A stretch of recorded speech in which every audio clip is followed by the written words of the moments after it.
the splash zone. There may be a chance we will get wet. That's because their sensitive whiskers help with the sense of touch. Why don't we have a look?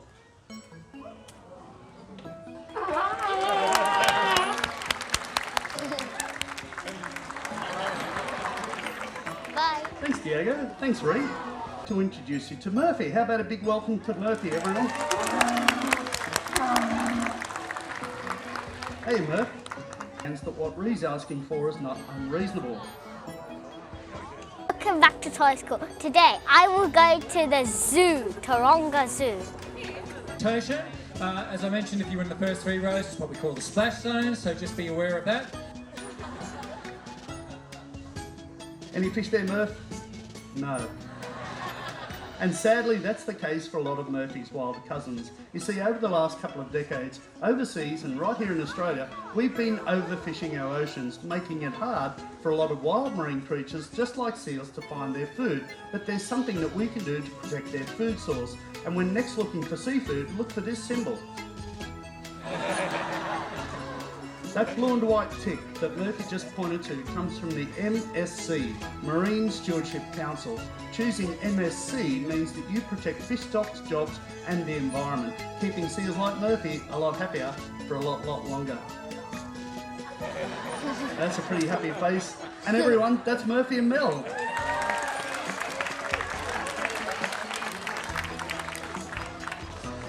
Murphy came to Taronga Zoo just over 16 years ago and he's been under Mel's care for all of that time. He's quite an impressive individual. You may have noticed that bump on the top of his head, which is called a sagittal crest. But the next seal that we're about to meet actually represents one of the rarest types of seals on Earth. In the 1800s, to survive, people hunted seals.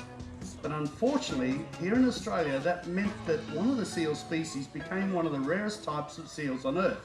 The Australian sea lion was hunted so extensively that their numbers dropped, and we believe today they're even lower than 11,000.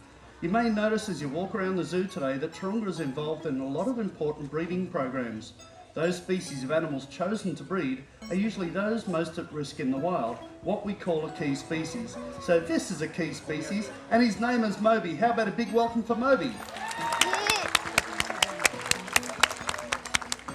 Now imagine for a moment that we've got a number of seals in the pool here and we want to make sure that every seal gets their diet, or what we call a daily food intake. Sometimes that's even medicated for individual reasons. We separate them using shape discrimination. This is what this is about. If Moby touches his nose against the silver star that Rhea is holding, we want you guys to go crazy for him, but only the star.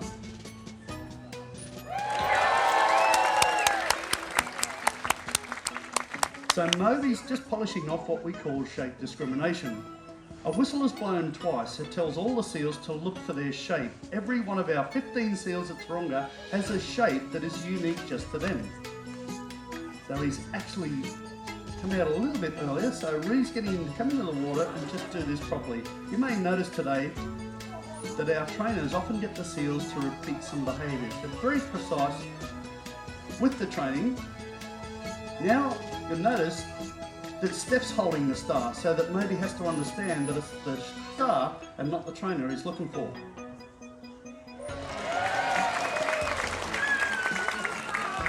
I think he may have even got a sneaky look there. He's quite an intelligent young guy. In another couple of years, Moby will start to change shape and coloration and look like his dad Charlie. Charlie lives down in our Seal Cove area. Long blonde mane on the top of his head. Go down and check out Charlie later on.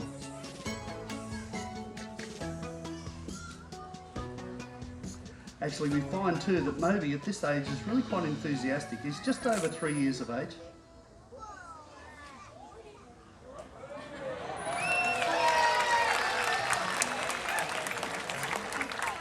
Pretty soon we're going to introduce you to a female Australian sea lion, but juvenile and female Australian sea lions have this lovely coloration, which is a form of camouflage that I'll explain in a moment. But everyone, you can give him a big wave goodbye. Bye-bye.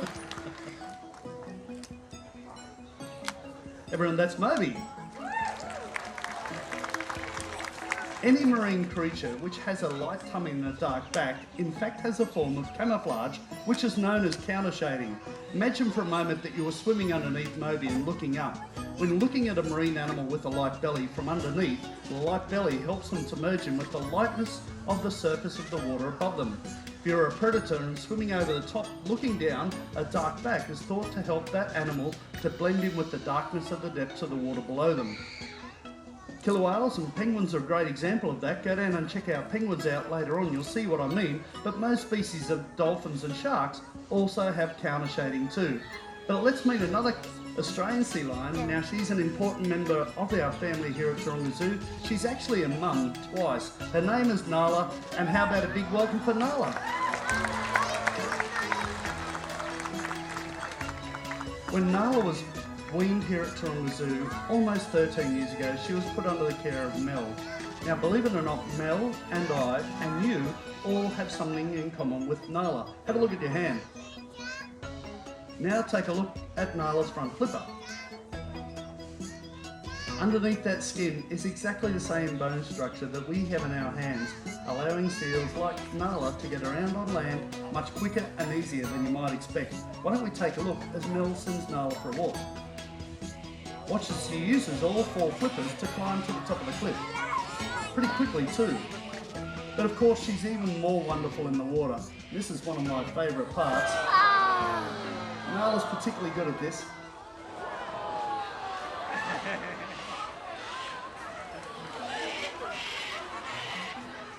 Sure, you can give us some encouragement. Wow, what a lovely audience. But what Nala was doing was an extension of a natural behaviour known as porpoising, an energy efficient method for air-breathing marine creatures like seals, dolphins and penguins to travel, and they don't have to stop to take a breath. Now those animals I mentioned are great predators. The oceans are full of great predators, one which is often misunderstood and misrepresented. This is what Abel was practicing earlier, and Nala does this really quite well, and of course this is thermoregulation. Isn't she absolutely pretty?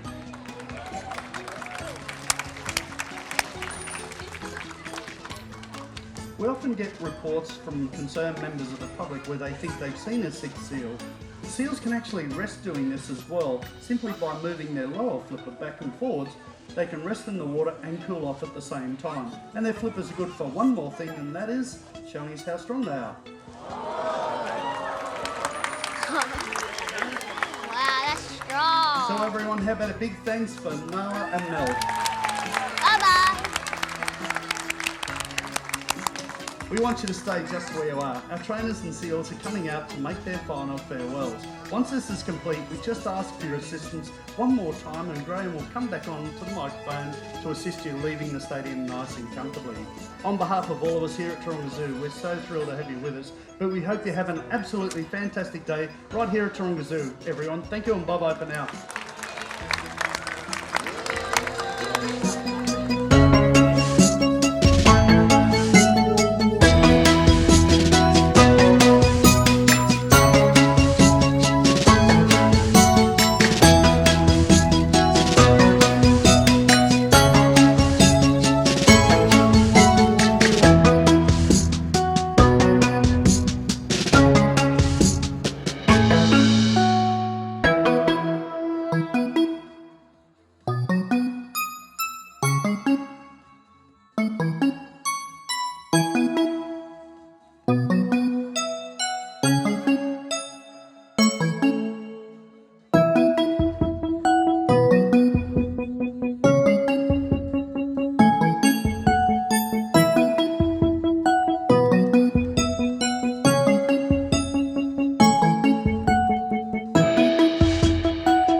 fantastic. What a lot of information you've got today. So thank you. I hope you enjoyed that. Now, folks, as mentioned, thank you. If you just remain in your seats, what we're going to do is move you out section by section. So, section 1, thank you so much. If you'd like to make your way to the exit up the top there, or you have a choice.